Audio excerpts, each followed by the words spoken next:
Even though the excitement around smartwatches has dwindled, exercise-focused wearables are becoming increasingly better.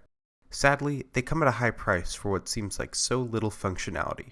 So when I heard of the MGCOOL Band 2, I was quite intrigued.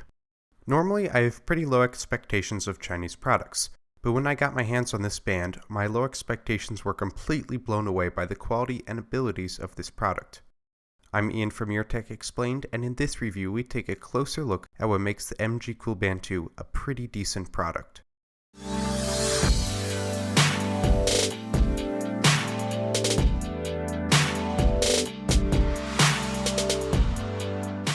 The Band 2 is what I would call the Chinese Fitbit. It has a 0.66-inch OLED display with a 64x48 resolution.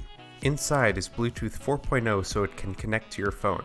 All of that is powered by an 80 mAh battery, which has an impressive standby time of 21 days. As a bonus, the Band 2 is IPX7 water resistant, meaning that it can be immersed in water up to 1 meter for up to 30 minutes. All interaction with the watch is achieved by tapping on the touch-sensitive circle below the display. With the specs out of the way, let's look at how it performs on a day-to-day basis. I used it every day for a week, on a single charge. It didn't even go below 40% at the end of it.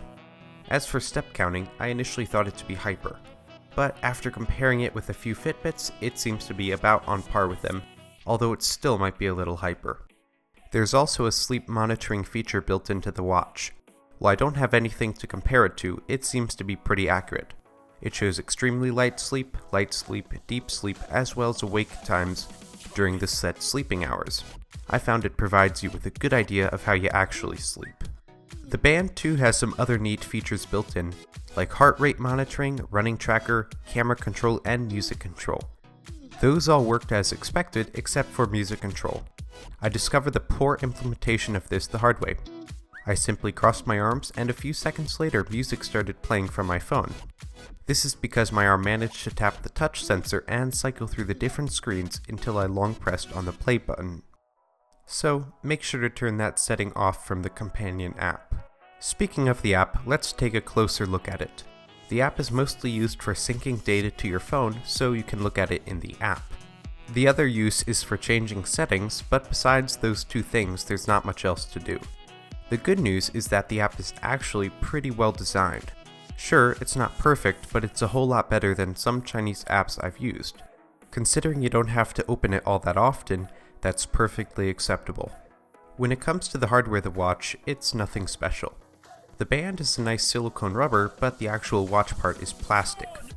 The only annoyance I found with the band is that it is a little hard to put on, but it doesn't come off accidentally, so it has that going for it.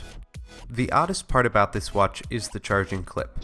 It's just a clip with some pins on it that match up with the metal contacts on the watch. It works, but it's funky and takes some getting used to. It also takes some practice to get it positioned correctly. Up to this point, I've just talked about the product without mentioning the price. It's $32 if you get it from Amazon and just $24 from the MGCOOL website.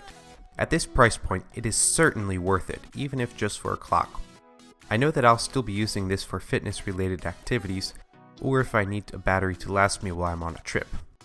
This is a great buy, even if some of the sensors aren't as accurate as a more expensive exercise band.